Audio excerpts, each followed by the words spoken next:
নিয়ন্ত্রণহীন autorickshaw, যেখানে সেখানে গাড়ি রাখা সহ নানা কারণে যানজটের ভোগান্তিতে পড়তে হয় বরিশাল, বগুড়া ও রংপুরবাসীকে। তবে ঈদকে ঘিরে আরও প্রকট হয়েছে এই সমস্যা। উপজেলা পর্যায় থেকে কেনাকাটা করতে মানুষ শহরমুখী হওয়ায় বেড়েছে যানজট। এই ঈদে জামা জুতো অ্যাক্সেসরিজের ডিসকাউন্ট।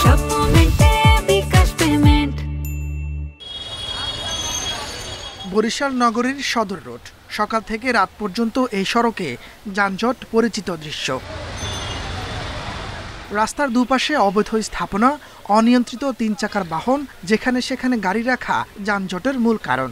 ঈদ সামনে রেখে আশপাশের জেলা উপজেলা থেকে কেনাকাটা করতে শহরমুখী হওয়ায় যানজট বেড়েছে বরিশাল শহরে। প্রতিদিন কয়েকশো অটোরিকশা মনে হয় নামতেছে, অর্থাৎ 3 চাকার যে রিক্সাগুলি প্রতিদিন নামতেছে।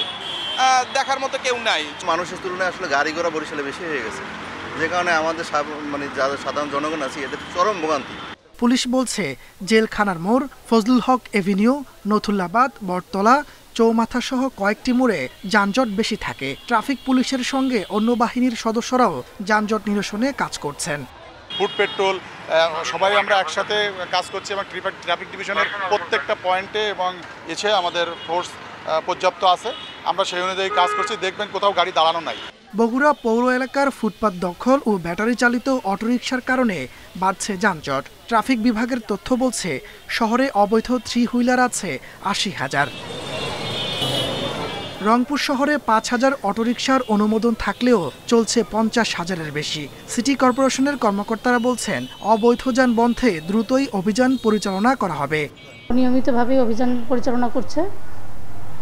এই অভিযানের জন্য এখন কিন্তু লাইসেন্সবিহীন অটো যে চলা সেটা অনেকাংশেই কমে গেছে। নগরের বিভিন্ন পয়েন্টে যানজটের কারণে সময় মতো গন্তব্যে পৌঁছানো এখন অনিশ্চিত হয়ে পড়েছে। তাপস সরকার, ইন্ডিপেন্ডেন্ট নিউজ।